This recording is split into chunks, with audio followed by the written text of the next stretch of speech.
Good day.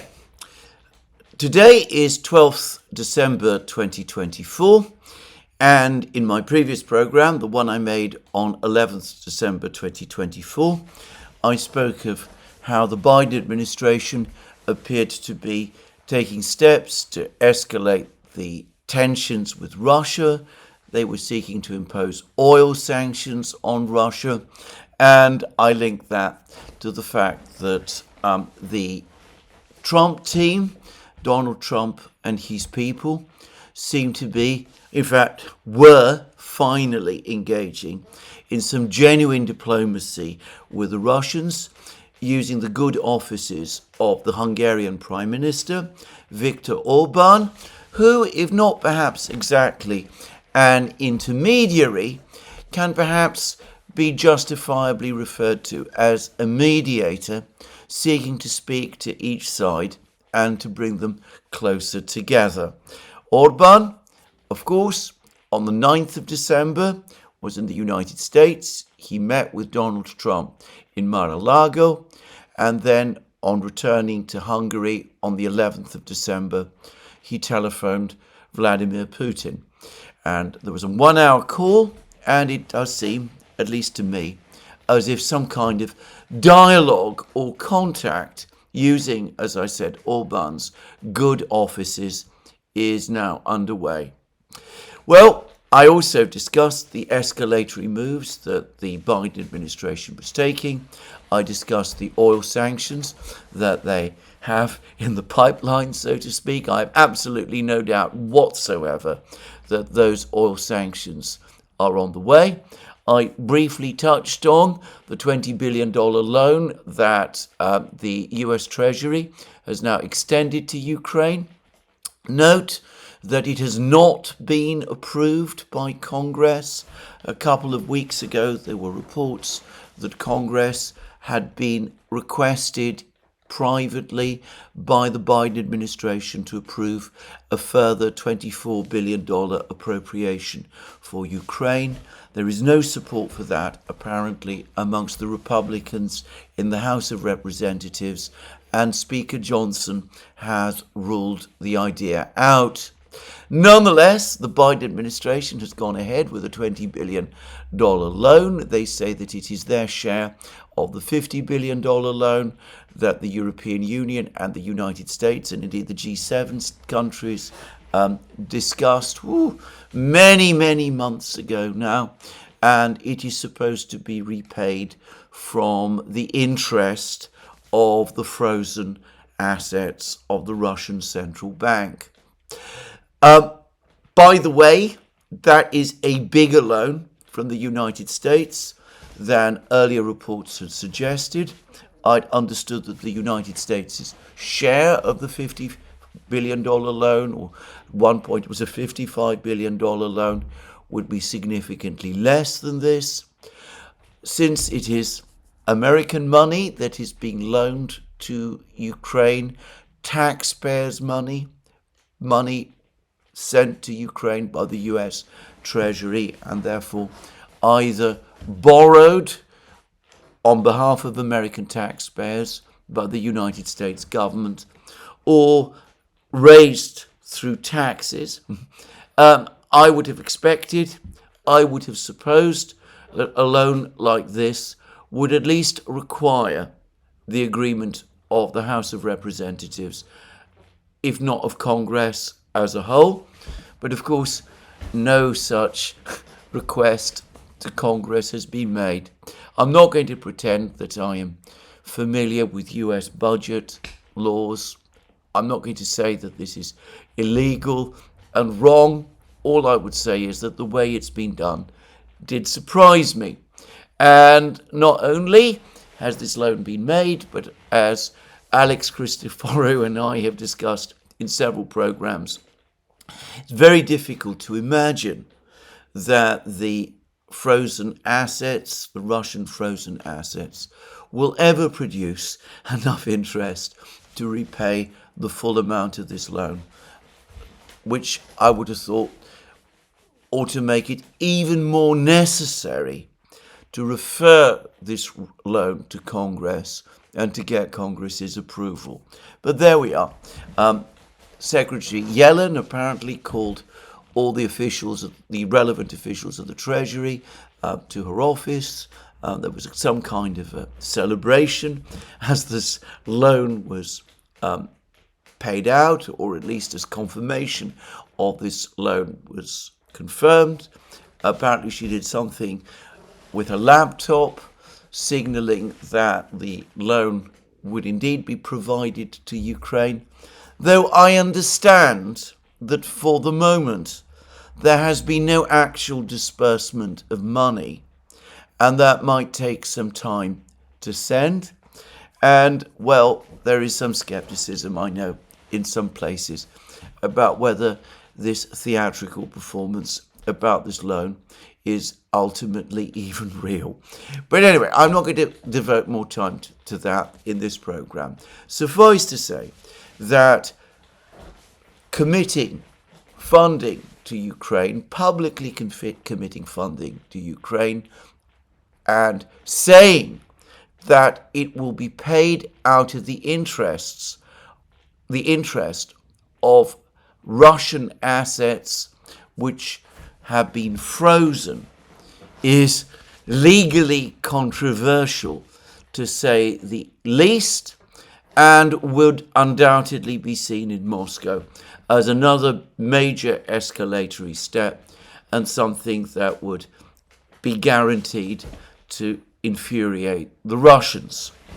And in my program yesterday, I also spoke about the fact that I'd received reports from what I judged to be an authoritative source that the United States is now trying to cobble together some kind of military delivery to Ukraine from the remnants of the military equipment of the former Syrian army scattered across Ukraine.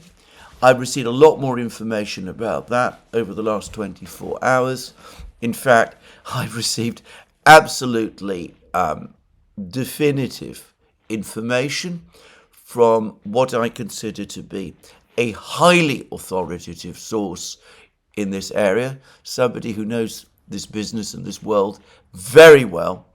And this person is telling me not just that the Americans are trying to find weapons in Syria to send to Ukraine, but even the amounts of money that they are offering for individual weapons wherever they can be found.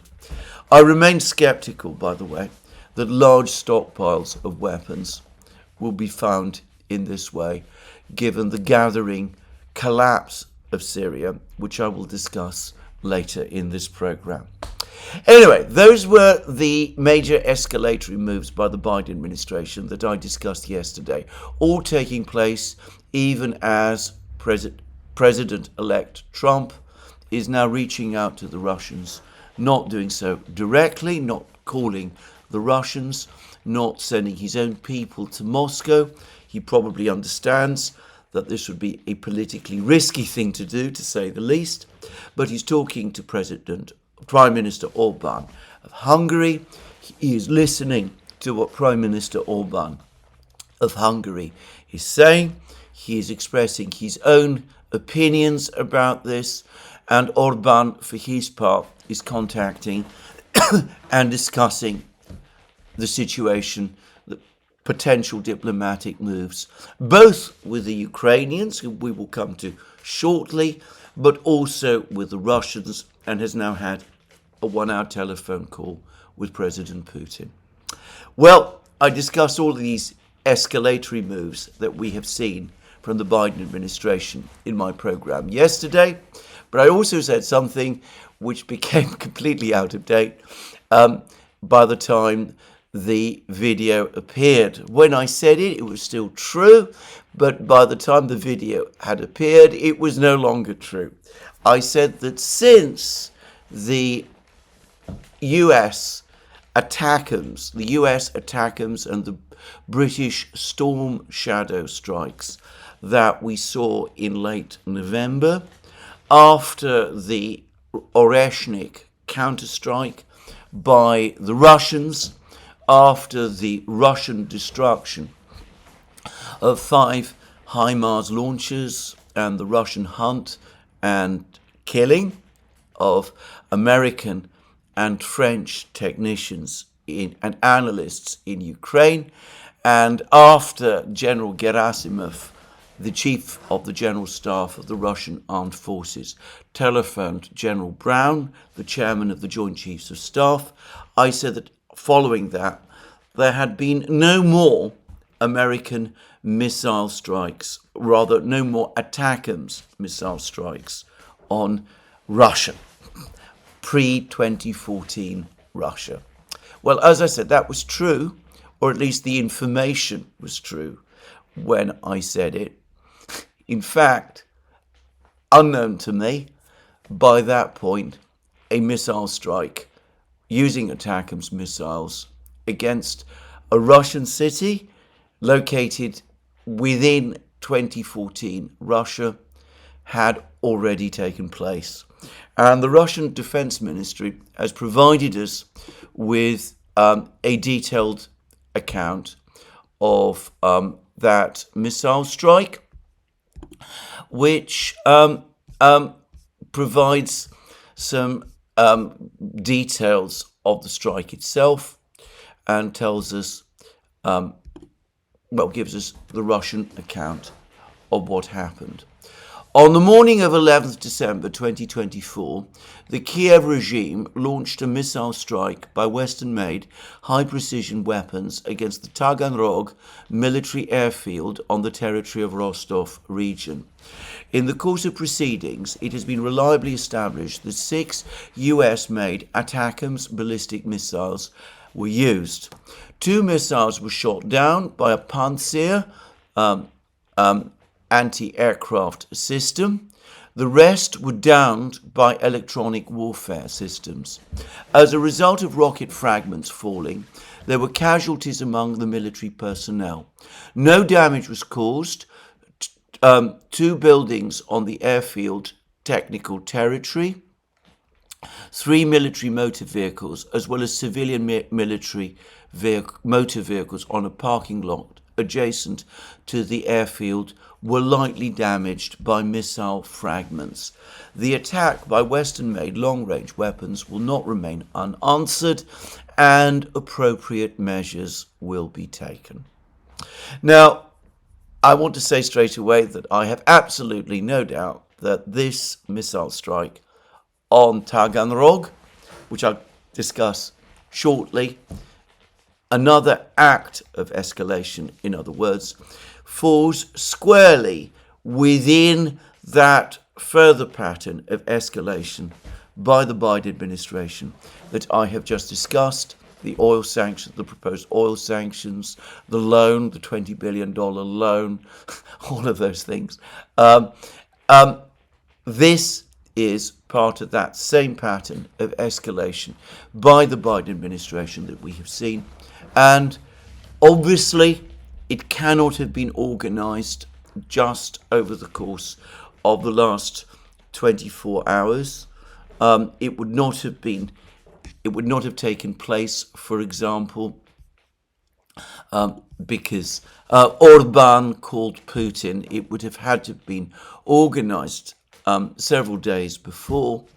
But I've no doubt that President Biden and his team now clearly understand that President Trump and his officials are indeed seeking a de-escalation of the crisis with Russia, are indeed looking for ways to limit and reduce and hopefully end further US involvement in the war in Ukraine, and are seeking to seek a ceasefire there. And President Biden and his team, very unhappy about all of these things, apparently some days ago, perhaps a week ago, decided to go ahead with this missile strike, once again breaching Russian red lines. Now, let's go back to what the Russian Defense Ministry has said about this strike, and I have seen no evidence to contradict it, and I am sure that it is true. Taganrog, first of all, was the city. It's an important city, about 250,000 people, located on the Black Sea, east of Crimea. Previous reports and claims that have appeared in the US media and which appear to have received some support from the Biden administration itself, previous claims have been made suggesting that the Biden administration, the President Biden, has only authorized missile strikes by Ukraine with American assistance against Russian military targets in Kursk region and nearby. And the previous missile strikes, the ATACMS strikes, took place, in fact, in Kursk region and in the neighboring region of Bryansk. That, after all, Kursk region is where the North Korean soldiers we were, until a few weeks ago, hearing so much about. Anyway, that is where the North Korean soldiers are supposed to be, though no one has so far actually seen them there. And it was the presence of those North Korean soldiers which we are told, justified the original reversal of policy, the decision to launch the missile strikes against targets inside pre-2014 Russia, reversing the policy that the United States had previously agreed on. Well, Taganrog is nowhere near Kursk region. It is on the Black Sea. It's a major port city, by the way, on the Black Sea. It is on the Black Sea, a little east, some distance east from Crimea itself. Kursk is located far to the north. There's been no reports or suggestions that there are any North Korean troops in Taganrog. None at all. So again, we see that the whole story, that the missile strikes were going to be focused on Kursk, that they were about countering the North Korean troops in Kursk. Well, it's just taken a few weeks for that entire narrative to be dispensed with, to fall completely by the wayside. And I noticed, by the way, that just as the very fact of this missile strike on Taganrog has been barely reported in the media in the West, so nobody is drawing attention to the fact that the missiles were launched against a city on the Black Sea, far away from Kursk region, where there are, as everybody knows, no North Korean soldiers at all. So that's the first thing to say about the Russian information, as in fact, the Russian Defense Ministry has provided photos of debris from some of the missiles that were launched, and there is little doubt that they are indeed ATACMS, debris from ATACMS missiles, and I don't think there's any serious doubt that the missile strike did take place, and it was targeting Taganrog. Anyway, that's one thing the Russian Defense Ministry have told us. So let's put aside the claims about missile strikes being limited to Kursk, the areas nearby. Let's forget about the North Korean soldiers. No one has seen them. They're nowhere to be found. They don't seem to be in Kursk. They're definitely not in Taganrog. All that story about their presence was simply narrative construction. Let's just put it in that rather polite way. We're told that 6 US missiles were launched, 6 ATACMS missiles were launched. And this is where it becomes even more interesting, because the strike was a complete failure. This is what the Russians say, and again, I have no reason to doubt this information.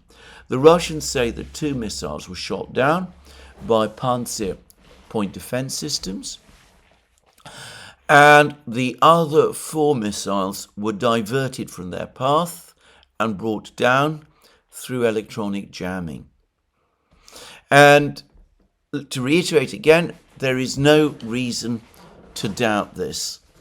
So, 6 valuable, expensive, rare missiles, ballistic missiles of a type that I believe the United States does not manufacture anymore, have been expended in a completely failed but highly provocative attack on a Russian airfield inside Russia itself. And the Russians say that some falling fragments caused casualties. The reports suggest that some personnel, Russian military personnel, were lightly wounded, but that there was no significant damage caused. There was some debris fell onto buildings on the airfield, and that some vehicles, but 3 military vehicles, as well as some civilian vehicles in a parking lot adjacent to the airfield, were lightly damaged by missile fragments. And in fact, there is a video which appears to show the parking lot, and one can see some minor damage to some of the vehicles. So, a totally unsuccessful missile strike. Now, I have been making this point since fairly early on after the ATACMS appeared. Before the ATACMS were sent to Ukraine, there was a huge narrative on the part of advocates of dispatching the ATACMS to Ukraine that these would be decisive weapons, that they would transform the military situation, that missile strikes with ATACMS missiles would successfully blockade Crimea, that the ports would become unusable, that the airfields would become unusable, that the roads leading into Crimea would become unusable, and as a result, Crimea would be blockaded and brought under effective siege, and would eventually fall into Ukraine's grasp. I can clearly remember all of those commentaries being made, including by senior US military officers, I should say retired military officers. I'm not going to mention who they are. I think most of you who are watching this program know or can guess. Anyway, the reality has been that the ATACMS has been a massive disappointment. The first strike on an airfield in Crimea appears to have had some success, presumably because this was a novel missile, new missile, which the Russian air defense system had not yet adapted to. With each strike, the damage which has been done has been less and less. Every so often, a missile does get through and does do some real damage, but overall, the effectiveness of the system is obviously far less than those who had previously advocated for its delivery to Ukraine can possibly have imagined. So that then brings us back to the underlying question of why, in that case, deploy this system at all, conduct another missile strike against what you might call old Russia, pre-2014 Russia, Russia, which is, of course, an attack, which is, of course, a crossing of President Putin's red line. Why conduct such an incredibly provocative attack at this time when it has and can have no military effect? Well, the only answer, I think, goes back to what I was saying at the start of the program. The Biden administration is looking to create as much difficulty for Donald Trump, as many problems as it can. It's trying to sour the mood between Trump and the Russians in advance of any discussions. It's trying to goad the Russians into escalation, a dangerous escalation that would wreck any prospect at all for peace talks or diplomatic exchanges or anything of that kind. And that's, as I said, why the strikes have been made. Now, the Russians have said that they will retaliate to strikes of this kind if they're launched against their territory. The Russian government, President Putin himself, have repeatedly made clear that they reserve the right to launch missile strikes against targets, military targets in Western countries, if they decide that that is the appropriate way to respond to these sort of provocations. They have recently demonstrated with the Oreshnik missile that they do indeed have that capability, that they can indeed conduct strikes deep inside Western territory, and that the Western powers have no air defense system that can actually defeat the Oreshnik missile, so that all Western military facilities in Europe are vulnerable to attacks by the Oreshnik missile.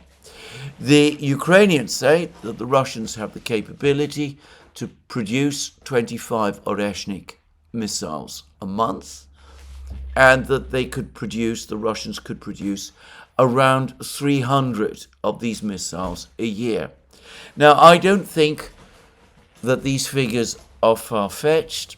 I'm not at all familiar with the scale of Russian missile production, but we have seen that the Russians have had no difficulty churning out thousands of missiles, long-range missiles, Kh-101s, Kalibr missiles, Kinjal missiles, Tsirkon missiles, Iskander missiles over the course of this war.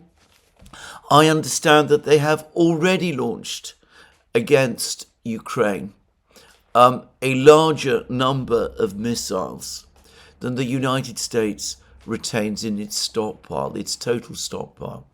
So the Russians undoubtedly do have the ability to produce missiles like the Oreshnik in quantity.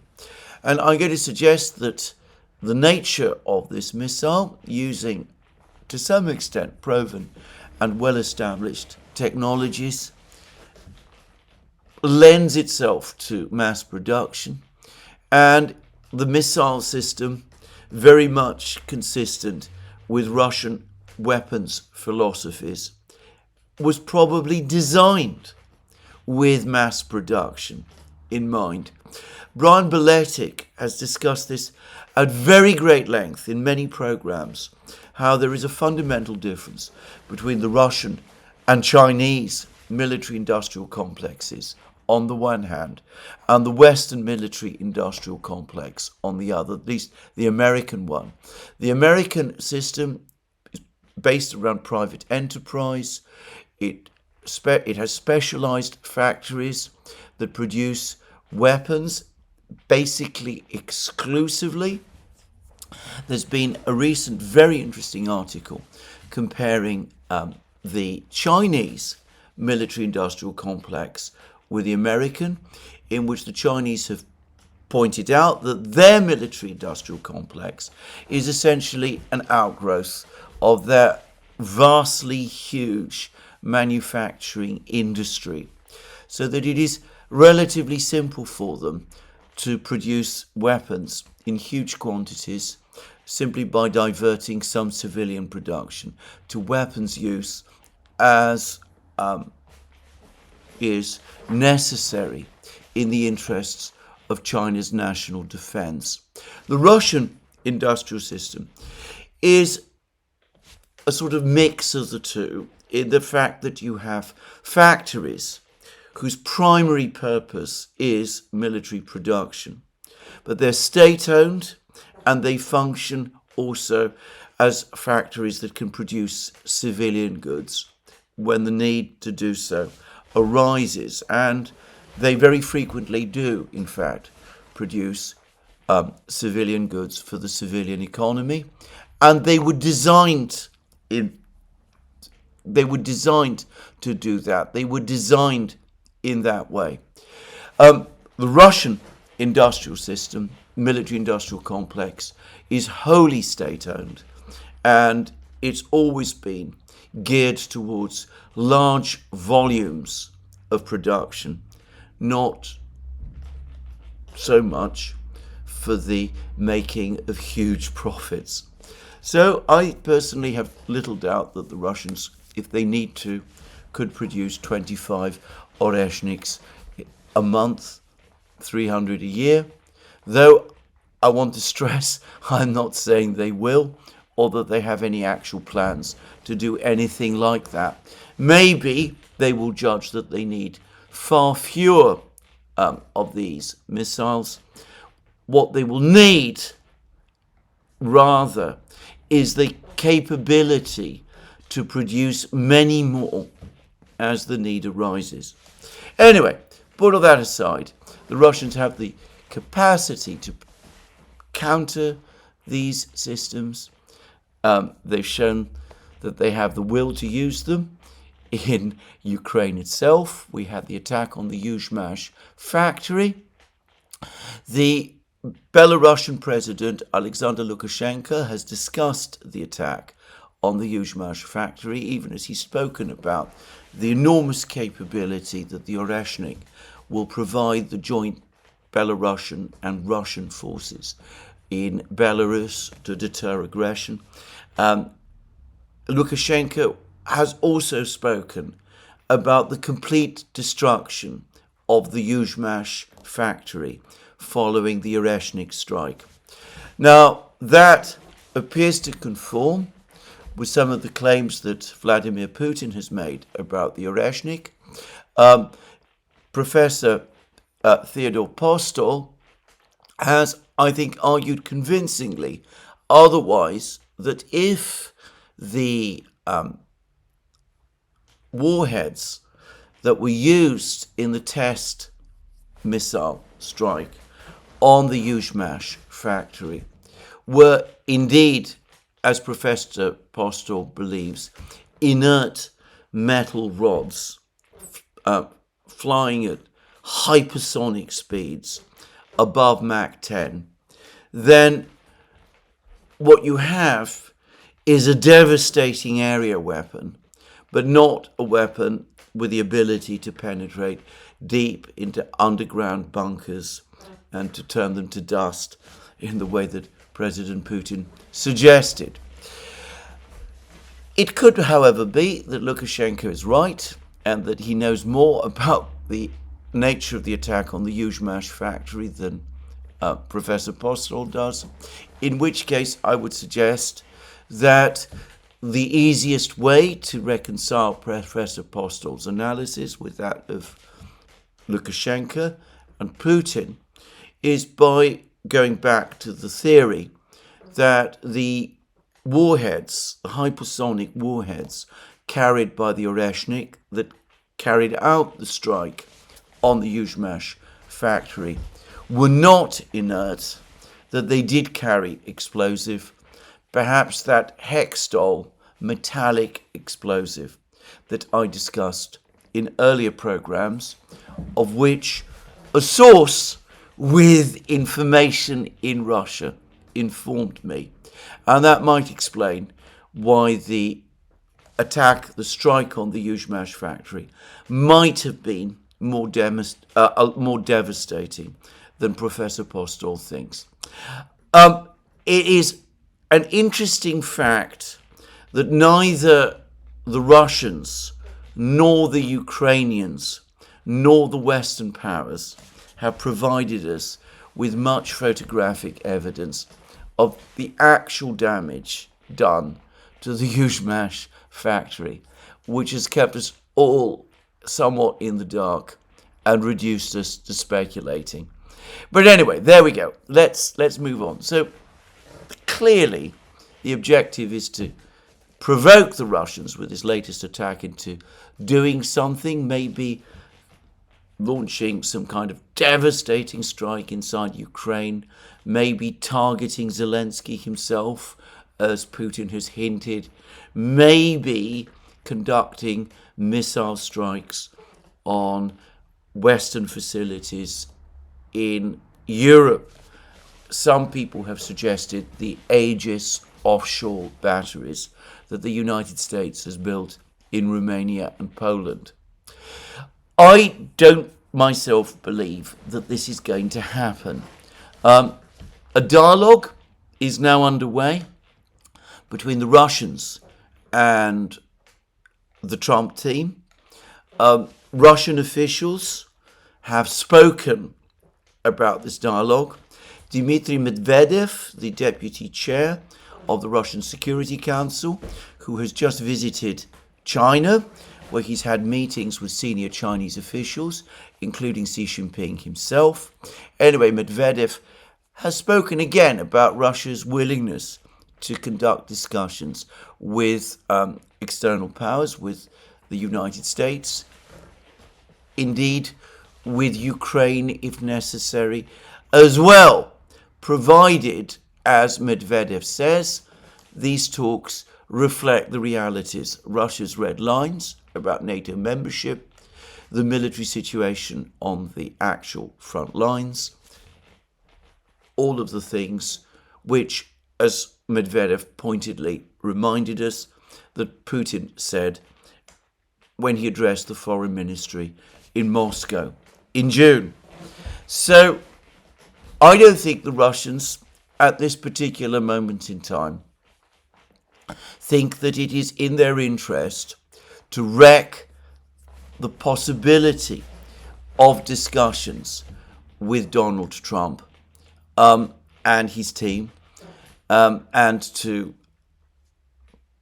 effectively put it in jeopardy Orban's entire diplomatic initiative by taking extreme escalatory action, as I suspect the Biden administration wants.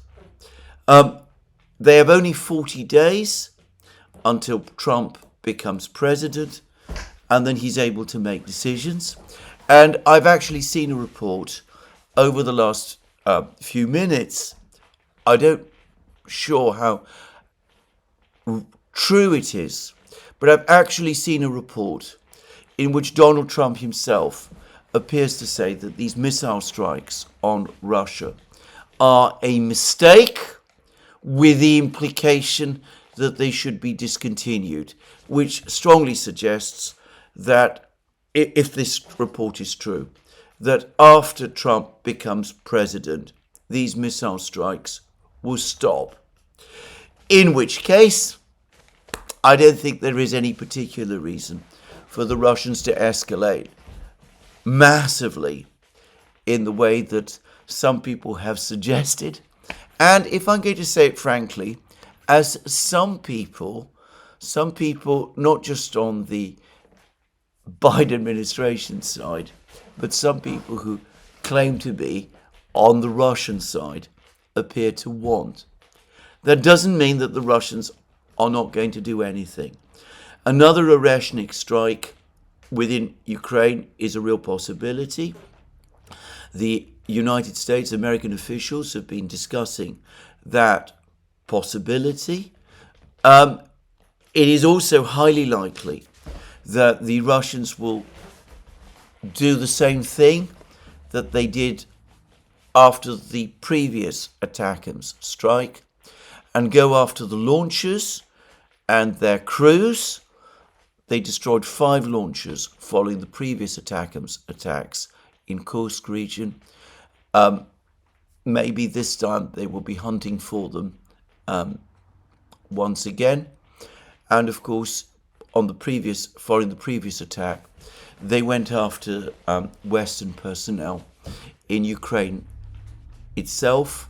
And again, it would not surprise me if, once more, that is what the Russians will do. But anyway, there we are. That is where we stand. Extraordinarily provocative actions by the Biden administration, even as the incoming administration signals its desire to launch a dialogue and talks about the need for de-escalation.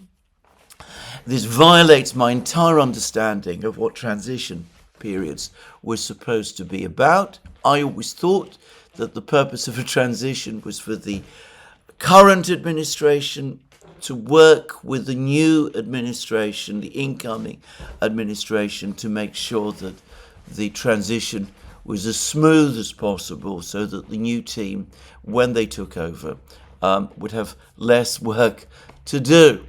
But obviously, that is not what one should expect. Indeed, I was reading another report yesterday which said that just as the Biden administration appears to be escalating its actions against Russia, even at the same time as the Trump team seems to be wanting to establish a dialogue with the Russians, so the Department of Justice, still led by Merrick Garland, is pressing forward even more aggressively with prosecutions of individuals who it says were involved in the events that took place in Washington, D.C. in January 2021. Again, I'm being careful in mentioning, in identifying the event in question, though I'm sure everyone knows what I am referring to. Anyway, there it is. So, another ATACMS strike, a complete failure. I hope, I think, that there will be an escalation on the Russian side. I think the Russians are unlikely to fall for it in that way. And why would they? Because they are winning the war. And again, over the last 24 hours, the military situation in Ukraine has tilted even more decisively in their favor. There are reports, these are coming mostly from the Ukrainians now, that their troops south of Kurakovo, in the villages of Garnivka and Uspenskaya, are completely surrounded. Again, one doesn't know how many there are, probably several hundred. That the Russians have now reached Dachny, west of Kurakovo, closing in effect the cauldron on the Ukrainian troops in Kurakovo itself, who seem to be bottled up now in a small territory at the western edge of Kurakovo. There is a deepening operational crisis for the Ukrainians close to Pokrovsk. It seems as that the Russians have captured an important village called Novotroitske, southwest of Pokrovsk. There are some reports that they have completely captured an even more important village called Shevchenko, which is located very close to Pokrovsk, southwest of Pokrovsk. And there are some reports that the Russians are preparing to attack and perhaps capture yet another village, the village of Pishanye, to the northwest of Shevchenko. And the Ukrainian analyst, Yuri Butuzov, has made some very angry comments about the situation around Pokrovsk. He has said that the Russians have captured a big fortified position south of Pokrovsk, which had been built using tens of millions of hryvnias, Ukrainian currency. There were no troops, apparently, positioned to defend this position.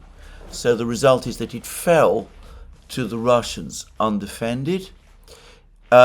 He has complained that the Russians are close to encircling Pokrovsk. This is what he says. This is from an earlier report of his, which has appeared today. If the Russians capture Shevchenko and Novotroitske now, and as I said, there are some reports that they have, and enter Pishanye, Pokrovsk will actually be surrounded because the road will be under the control of enemy drones. There will be convenient positions for the accumulation of troops, and they will easily surround Pokrovsk. That is what Butусов said. And indeed, that may be the situation we are looking at already. As I said, reports say that Novotroitske and Shevchenko have fallen. Pishanye may still be in contention, but perhaps consistent with Butусov's rather alarmed comments, there are reports this morning, and they appear to come from Ukrainian sources, that the first Russian troops have actually entered the southern outskirts of Pokrovsk itself, that fighting is now taking place on the territory of the town itself. Now, I want to stress these are just reports. They may be rumors. They may be premature. Quite possibly they are. They might be untrue. But anyway, a major operational crisis there. And there are also reports that the Russians have now completed the capture of all the main buildings in Donetsk, which can form resistance to the from which the Ukrainians were maintaining their resistance. I discussed that in my program yesterday. But perhaps more significantly, there are reports also, which have been coming out this morning, that the Russians have captured the entire industrial area of Chasiv Yar, that the refractory plant there is now under their complete control, that the only territory on Chasiv Yar on which the Ukrainians can mount a sustained resistance is a small area of high-rise buildings that lies immediately to the west of this industrial area, and that the Russians are apparently saying, or at least Russian reporters are apparently saying, that the Ukrainians have proved unable to stabilize the situation in Chasiv Yar, and that this area of high-rise buildings is likely to fall as well within the next few hours. In which case, we will be looking at the effective end of the battle for Chasiv Yar, and by the way, for the greater battle of Bakhmut. So that's the reports that we're getting from Chasiv Yar, and also there are some new reports from the Sudzha area in Kursk. The Russians have now published pictures which show their troops in secure control of the village of Plyokhovo, south of Sudzha. There are reports that they have advanced well to the southwest of Plyokhovo, all the way to a small river that lies in this area. There are also reports that the Russians have pushed south from Plyokhovo and have entered Ukraine itself and have occupied forested areas inside Ukraine, inside Sumy region, as they strengthen their flanks in preparation for a possible advance to cut the main road that the Ukrainians use to supply their troops in Kursk region. And well, there were lots of reports over the last week about the Ukrainians conducting a counterattack in Sudzha region, about the Ukrainians trying to capture a village or recapture a village called Nikolaevo-Darino. I am starting to wonder whether those reports were true, because yesterday the Russians claimed that they had captured the village of Darino, located just north of Nikolaevo Darino. And in fact, there are apparently pictures showing Russian troops in Darino as well. And if the Russians control Darino, Nikolaevo Darino, then they're very close now to the more important village of Sverdlikovo. If they capture Sverdlikovo, then again, they're in a position to threaten the main supply road, this time from the north. There were, of course, also reports appearing a few days ago that the Russians have once again taken positions in the village of Martinovka on the main road leading from Sudzha to Kursk, the city of Kursk, and that they are in fact located as a result very close to Sudzha from the north. So it may be a little early to say this, but not only are the Ukrainian troops in Kursk now under intense pressure, but with Russian troops apparently closing in on the main supply road leading into Kursk from the south and from the north, we could be looking at a potential substantial cauldron being created in Kursk, in which some of the best brigades of the Ukrainian army could find themselves trapped. Now, as I said, we're not there yet, and it might never happen. The Ukrainians might take the decision, difficult as it will be for them, to withdraw, but there we are. So all of these attempts to escalate by the Biden administration cannot change the situation on the ground in Ukraine. The balance of the war continues to shift ever further in Russia's favor. Robert Fico, the Slovak Prime Minister, is now talking about a peace settlement which will leave Russia in control of a third of Ukraine. That could, I suspect, control all of left bank Ukraine, the territory east of the Dnieper River. If you go a little bit further, it might even include other territories to the west of the Dnieper River. There are lots of reports that some big Russian amphibious operation is being prepared in the southern section of the Dnieper, perhaps to recapture the city of Kherson, perhaps to capture other places, and who knows, to resume that advance on Odessa that many people had expected way back in 2022. So anyway, whatever the actual Russian plans, and the Russians, of course, don't share their plans, the fact is that the war is going in their favor. The incoming administration clearly is looking to find ways to de-escalate.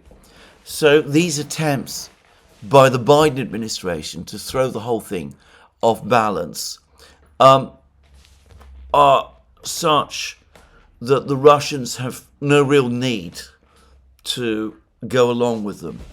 I ought to add that if Donald Trump has indeed come out publicly and said that missile strikes on Russia are a mistake, then I wonder whether this isn't a signal by him to the Russians that he not only disagrees with these steps that the Biden administration is taking, but that he is asking the Russians, in effect, to continue with the dialogue that he and Orban have now established. So there we are.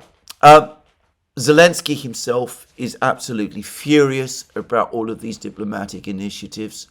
He has outright rejected, in the most insulting terms, Orban's proposal for a Christmas truce. Putin, I remember, offered one in the winter of 2022-2023, but the Ukrainians said no, and they appear to be saying no all over again. And Zelensky seems to be completely uninterested in ceasefires. He's also, by the way, rejecting demands to lower the conscription age to 18. He says he needs more weapons. This is said to be putting him at odds with the Biden administration. The BBC, however, is suggesting that a stealth mobilization of 18-year-olds and higher has already been taking place. I personally think that this story is being overinterpreted by some people. So anyway, the other major party, obviously keen to get himself positioned to establish himself as a major player in this conflict, is our old perennial friend Emmanuel Macron. He's just been to Poland. According to BITCHUTE, he wants to send what BITCHUTE says will be a 40,000 man peacekeeping force to Ukraine. That's not the 100,000 man peacekeeping force that the Russian intelligence people were talking about. He appears to hope that this can be agreed as part of a peace settlement between the Russians and the Americans. He doesn't seem to have got Trump's agreement to this, even over the course of their meetings in Paris, but this does seem to be Macron's idea. The Poles, for the moment, don't seem to be keen with this idea at all, Poland being the first country that Macron has visited to promote this idea. I am confident that the Russians will reject this proposal outright. And, of course, I think the French public will not be enthusiastic either. A peacekeeping force would not be acceptable to the Russians, I'm sure, as part of a peace settlement. And as far as the Russians are concerned, if a peacekeeping force, or whatever it is called, enters Ukraine without their consent, then it is a combat force. And the Russians have made it very clear that they will have no hesitation but to attack it. So there we are. That's the situation in Ukraine today. Orban has said that this is the most dangerous period in the war up to this time. He's clearly referring here to the Biden administration's attempts to escalate the crisis. But my own sense is that the Russians have the situation under control. They're winning the war. They're waiting to see what Trump comes up to. They probably calculate that even if the negotiations go nowhere, it is to their advantage for the Americans, for the Trump people, to use the fact that there are no negotiations to lessen US aid to Ukraine. Why would the Russians want to act in order to prevent that from happening? One way or the other, they win. So that's the situation in Ukraine today. I'm going to turn now briefly to the situation in Syria. It seems to me absolutely clear that there is no government in Syria at the moment, and HTS, which claims to be the governing authority in Syria, actually, as far as I can see, is largely a phantom. I've come to the clear view that claims that the jihadi force that fought the Syrian army in Aleppo province numbered around 30,000 men greatly overstates things. I suspect that there was a cadre of 5,000 men, the force that entered Syria from Turkey, made up of Turkish special forces and Arab mercenaries, probably, if I can call them that. The remaining jihadi forces were there basically, were a presence. I don't think they ever were intended to be serious combat troops. The reality was that perhaps through prior arrangements, the Syrian generals were not interested in fighting. Perhaps President Assad himself had, by this point, decided to give up. Anyway, one way or the other, the force basically encountered no resistance as it entered Syria. And the jihadis themselves, HTS, having won their war, if one can call it that, without fighting, seem in no condition to fight themselves. They're not fighting the Israelis in the south. They're not fighting the Americans in the east. Obviously, they're not fighting their Turkish friends. There are reports about fighting between HTS and the Kurds, but my understanding is that the people who are actually fighting the Kurds in Manbij are, again, militia forces much more closely connected to the Turkish military than HTS itself is. Most of these HTS fighters are.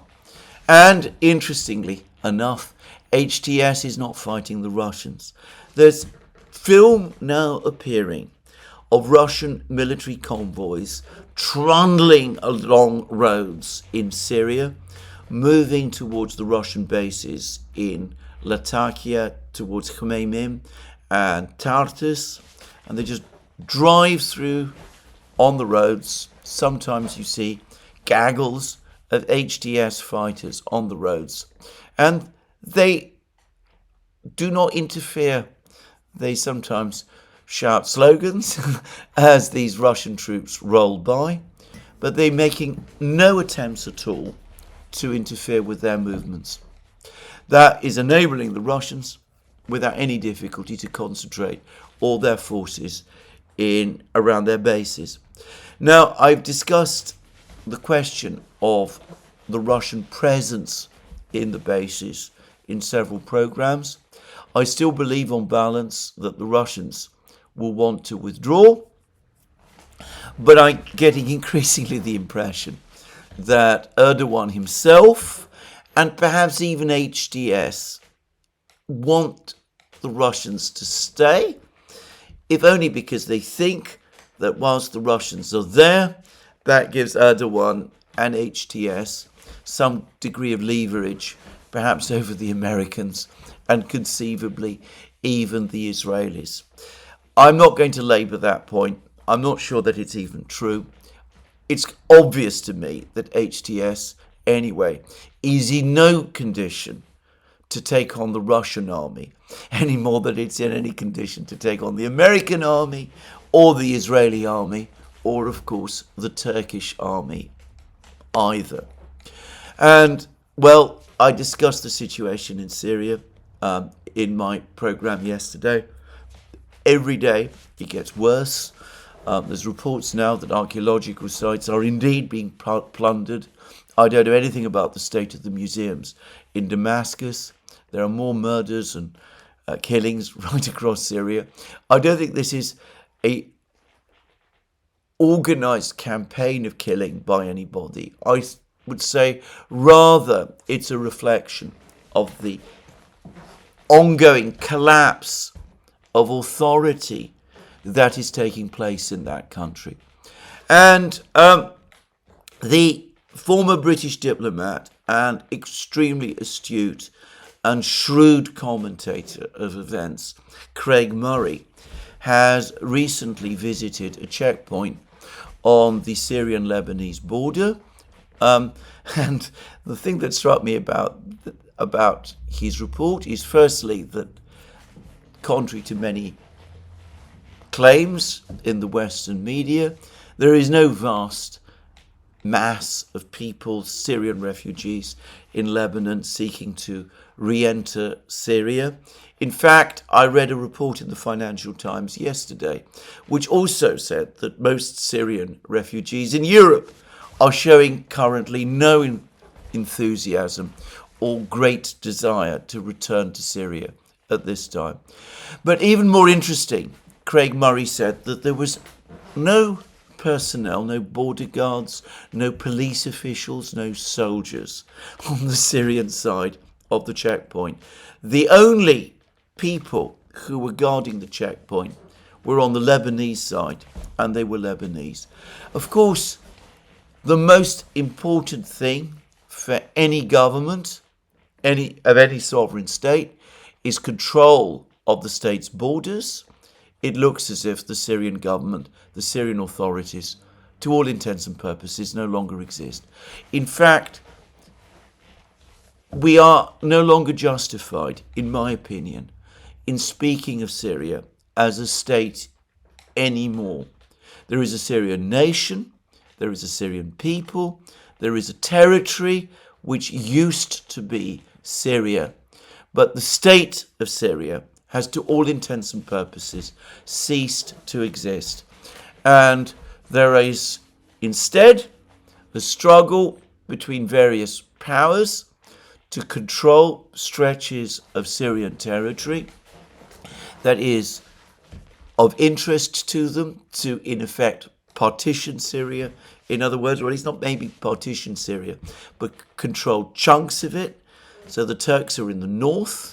There are reports that Turkish regular army units have arrived in Aleppo itself. I can't confirm that, by the way, but I'm hearing that, and Craig Murray seemed to think that was the case. The Israelis, of course, control the entirety of the Golan Heights now, and some territory beyond that, though they are denying that they are 20 kilometers from Damascus.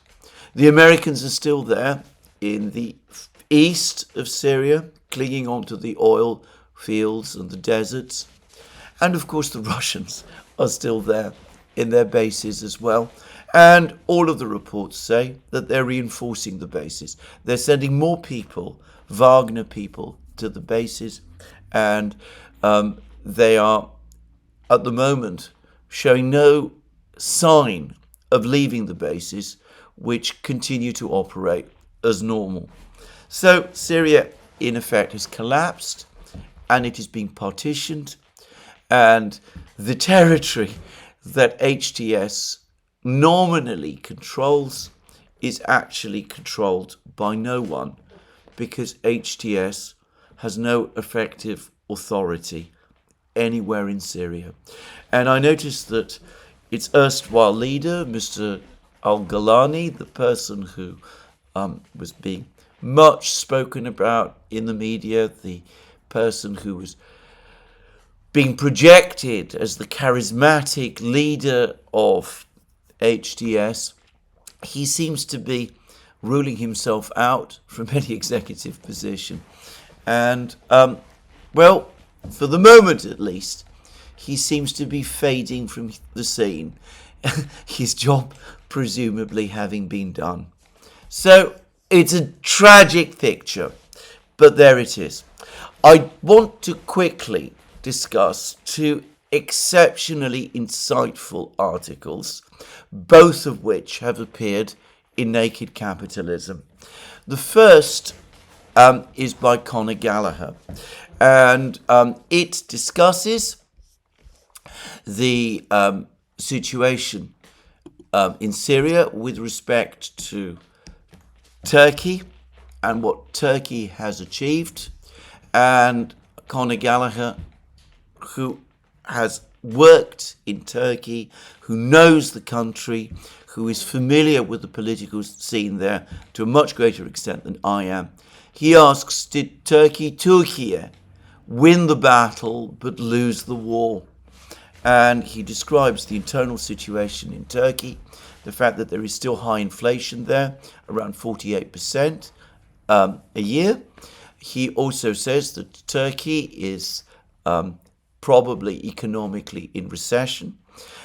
He discusses the euphoria amongst a certain section of Turkish society, I suspect mostly intellectuals and people of that kind, who have managed to conflate their Islamist beliefs with their nationalist beliefs, and who convinced themselves apparently that Turkey's mission is to lead Sunni Islam and to lead the Arabs in that sort of way. Apparently some of these people are now in a state of profound euphoria about all of this. But Conor Gallagher suggests that, in fact, in Syria, Turkey has taken on a burden that is far too great for it, that it has, through its actions over the last few months, its deceptions of its friends amongst the BRICS powers, China, Russia, caused serious offence on the part of the major BRICS powers, and has alienated itself to a certain extent from them, to a great extent from them. And that ultimately what Erdogan and the Turks have done is going to prove a major problem, perhaps in time even a disaster for Turkey. It is a fine, very insightful article, and I would strongly recommend it to anybody who wants to see the situation. Explains a great deal about the current state of events in Syria itself, but it also provides a very interesting perspective on the Turkish side of things. Anyway, that's Turkey. There is also, that's Conor Gallagher's article about Turkey and its over-ambitious game that it has played in Syria. It has infuriated and antagonized its BRICS allies, erstwhile BRICS allies, for ephemeral gains in Syria that will turn into a burden upon itself. I think that's a fair summary of what this very fine article says. The other really interesting article is by Eve Smith, whom I've discussed many times. And Eve Smith addresses head-on a question that many people are asking, which is, does what has happened in Syria point to certain structural weaknesses on the part of the BRICS? Whether, in fact, given these structural weaknesses, we're really justified in saying that the BRICS, the rise of the BRICS, is leading to the eclipse of the Western powers led by the United States. Again, I'm oversimplifying very much what I found to be a most interesting and insightful and thought-provoking article. And the article quoted various commentators, including people who've written on threads, threads to articles in Naked Capitalism, for example, in which all sorts of people say that, in fact, this episode, the episode in Syria, has indeed exposed the fact that all the talk about the rise of the BRICS, about the rise of China and Russia, has clearly been overstated. The United States maintains overall geostrategic dominance. The collective West remains immensely powerful, perhaps predominantly powerful, that perhaps they can't prevail in a head-on clash with China and Russia, but they still have the means and the power to crush a small power like Syria. And that is in contrast to the much greater difficulty that the BRICS countries, China and Russia, have in doing that very same thing. That they don't, the BRICS countries still don't have that ability to project power around the world in the way that the collective West and the United States specifically do. Now, I actually have to say, I think that there is an awful lot to be said for this analysis. There are a few points I would, however, make. Firstly, if we are talking about raw, hard power, factories, numbers of factories, numbers of skilled workers, numbers of science laboratories, engineers, weapons production, goods production, aggregate resources of raw materials, and of course, simple, raw military power, numbers of troops, numbers of aircraft, numbers of missiles, technology, those kind of things, then actually, if we're taking the Syrian crisis as the starting point, China and Russia are much more powerful today than they were in 2011 when the Syrian crisis began. I've already pointed out in many programs that Russia, in military terms, is a far more powerful country today than it was 9 years ago when it took the decision to intervene in Syria. So, if we're simply talking about raw power, raw military power, such as would come to bear in the event of an all-out global war, which, let's hope, never happens, then the advantage clearly is not with the United States. In fact, today I was reading how the US budget deficit has been widening in the first few weeks of the fiscal year 2025, which is already, by the way, upon us. And the debt levels in the United States are still increasing. And there was a very interesting article, which I've just touched on previously, in Global Times, about how the reindustrialization processes in the United States are not playing out in the way that the Americans themselves expected. And of course, there's a deep economic crisis in Europe, and there's all of these other various things. But I think that, put all that aside, putting aside the trends, then there is a great deal to be said for this article.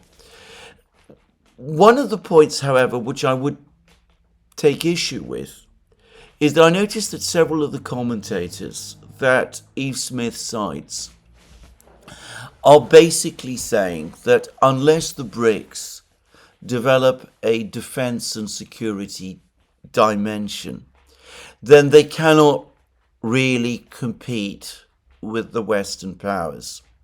Now, this is an argument that the BRICS should reconstitute themselves into some kind of military bloc, which is what the collective West effectively is. I think that is a misunderstanding of global dynamics at this time.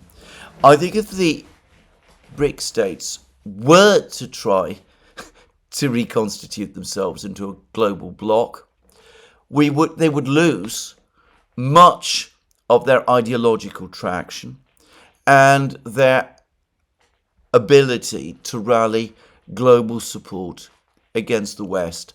We would be back, in effect, to the situation that existed in the 1950s and 1960s of two great alliances, each fighting things out against each other. I'm not sure that for the Russians and the Chinese, and certainly not for the Indians and the Brazilians and many others, that would be in any conceivable shape or form an attractive prospect. What BRICS is ultimately is an attempt to set up a trading system between various countries that can function outside the trading system that has been created by the Western powers and the United States since the end of the Second World War. And obviously, that means that the BRICS states are willing to trade with the West individually. None of them have argued otherwise, that they're prepared to use the dollar as well. They've said so, all of them, at various times. They're not, for the moment, looking to set up a reserve currency in rivalry to the dollar, which would be an extremely difficult and very complicated thing to do. But I think that if you understand what they are up to is as a plan to set up a sanctions-proof trading system, then I think they're having an awful lot more success and are getting an awful lot more traction than some of the critics realise. I understand that some people do want to see a world in which there's some great geopolitical chess game played not just by the Americans, but by their adversaries. A chess game in which American moves or Western moves in somewhere like Syria are immediately countered by counter moves by the BRICS powers, by China and Russia, first and foremost. I think in Moscow they would say that they've been there and done that, and it didn't turn out very well, and they didn't like doing it very much, and they have no real interest in going back to that system. And I think in China, they would almost certainly say the same. So I think that criticisms of the BRICS really need to understand it better for what it is, rather than for what they want it to be, which is an anti-Western military political bloc. That's not what it has ever claimed that it is. See it rather as the trading system that it is intended to be, and understand it in that way. And as I said, if we're talking about raw military power, bear in mind that the Russians are already outproducing Europe and perhaps even the United States in arms production. The Chinese obviously are in a position to do the same and probably are. So if we're looking at the global balance in strictly military terms, it is tilting against the West anyway, without the need to set up an alternative bloc. Anyway, there's a lot more that could be said about these articles, and I would invite people to read them and to ponder about them both, perhaps in terms of what I've just said, Eve Smith's article in particular, and maybe a genuine discussion about their contents could be made, and an interesting one. About Conor Gallagher's article, the Turkey has gone too far. On that, I completely agree. But anyway, this is where I finish today's program.